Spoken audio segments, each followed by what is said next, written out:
Assalamualaikum warahmatullahi wabarakatuh. Kali ini saya akan menerangkan tentang pola asuh orang tua bagi perkembangan anak menurut Al-Quran. Pola asuh perkembangan orang tua terhadap anak juga dijelaskan dalam Al-Quran.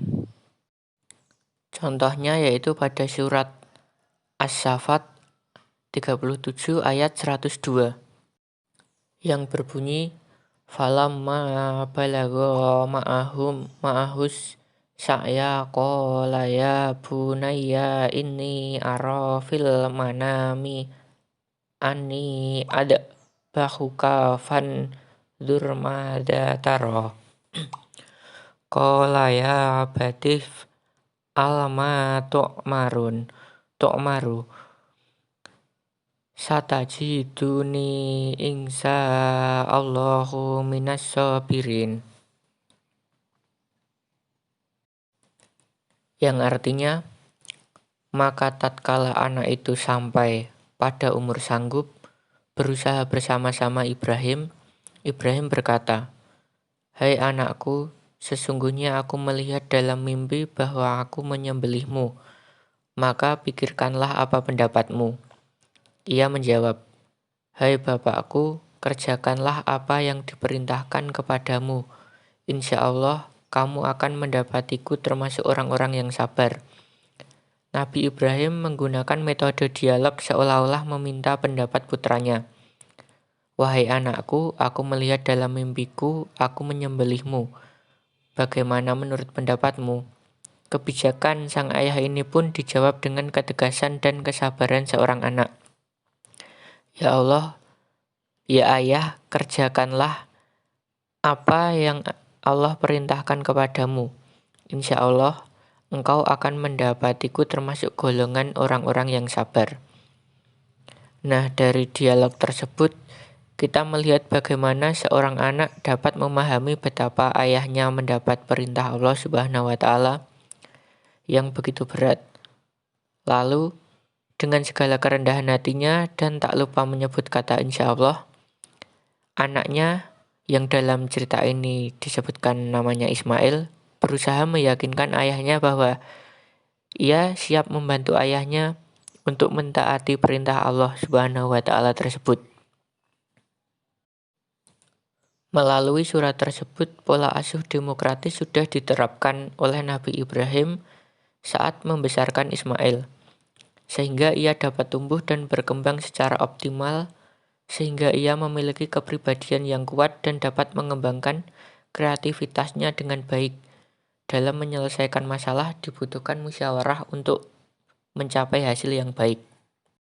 Nah, yang selanjutnya pola asuh perkembangan anak juga ada dalam surat Yusuf ayat 4 dan 5 yang berbunyi idqala Yusufu li'abihi ya bati inni ra'aitu ahada asyarokah kaukabau wasyamsa wal qamara ra'aituhum li sajidin, yang artinya ingatlah ketika Yusuf berkata pada anaknya, "Wahai ayahku, sungguh aku bermimpi melihat 11 bintang, matahari dan bulan.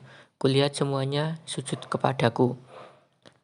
Qala ya bunayya la taqsus ru'yaka ala ikhwatika fayakidu laka kaidan.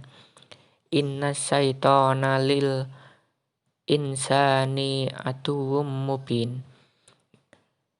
Dia ayahnya berkata, "Wahai anakku, janganlah engkau ceritakan mimpimu kepada saudara-saudaramu. Mereka akan membuat tipu daya untuk membinasakanmu.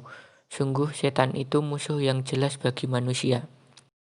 Nah, jadi pada ayat ini dijelaskan pola asuh yang otoriter terbukti dari larangan Nabi Yusuf kepada dari Nabi Yakub kepada putranya Nabi Yusuf untuk tidak menceritakan mimpinya, sehingga beliau membatasi anaknya untuk bercerita kepadanya. Padahal hal itu merupakan bentuk kasih sayang kepada anaknya. Memang terkadang orang tua yang banyak melarang dan menasihati itu merupakan bentuk kasih sayang kepada anaknya. Namun kadang hal itu sering disalahartikan sang anak yang menganggap orang tuanya tidak memberikan kebebasan. Pendidikan sosial juga perlu diajarkan kepada anak agar psikologis seorang anak dapat berkembang lebih baik dan matang. Lewat pendidikan sosial inilah anak diajarkan bagaimana cara menghadapi orang lain, bagaimana cara bersikap kepada seseorang yang lebih tua darinya. Dalam Al-Quran juga dijelaskan bagaimana cara mengajarkan pendidikan sosial pada anak, seperti yang terdapat dalam surat Al-Imran ayat 159 yang berbunyi, Fabima rahmatim minallahi lintalahum walau kunta faddan walidal qalbi lan faddu min haulik fa'fu anhum wastaghfir lahum wasawirhum fil amr fa idza azamta fatawakkal 'ala Allah innallaha yuhibbul mutawakkilin, yang artinya, maka berkat rahmat Allah, engkau Muhammad berlaku lemah lembut terhadap mereka. Sekiranya kamu bersikap keras dan berhati kasar, tentulah mereka menjauhkan diri dari sekitarmu. Karena itu, maafkanlah mereka dan mohonkanlah ampun untuk mereka. Dan bermusyawarahlah dengan mereka dalam urusan itu. Kemudian, apabila engkau telah membulatkan tekad, maka bertawakallah kepada Allah. Sungguh Allah Maha mencintai orang yang bertawakal. Nah, jadi pada ayat ini dijelaskan bahwa sebagai umat haruslah selalu berbuat kebaikan kepada sesama, bersikap lemah lembutlah, dan apabila seseorang berperilaku kasar, maka orang-orang di sekitarnya akan menjauh. Nah, hal ini yang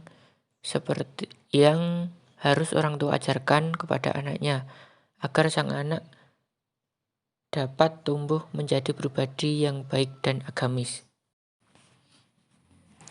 Nah, jadi kesimpulannya, pembentukan karakter dan kebiasaan sang anak sangatlah bergantung pada pola asuh orang tua. Karena semua anak yang terlahir di muka bumi ini dalam keadaan fitrah, bergantung orang tuanya akan menjadikan anaknya seperti apa. Dan setiap orang tua pasti memberikan yang terbaik kepada sang anak karena setiap orang tua selalu ingin yang terbaik bagi anaknya. Selain membentuk karakter dan kebiasaan sang anak, pola asuh orang tua juga mempengaruhi perkembangan psikososial sang anak. Anak yang dari kecil berhasil melewati setiap tahap perkembangan sosialnya, maka ia akan tumbuh menjadi individu yang insya Allah baik. Sekian paparan materi dari saya. Wassalamualaikum warahmatullahi wabarakatuh.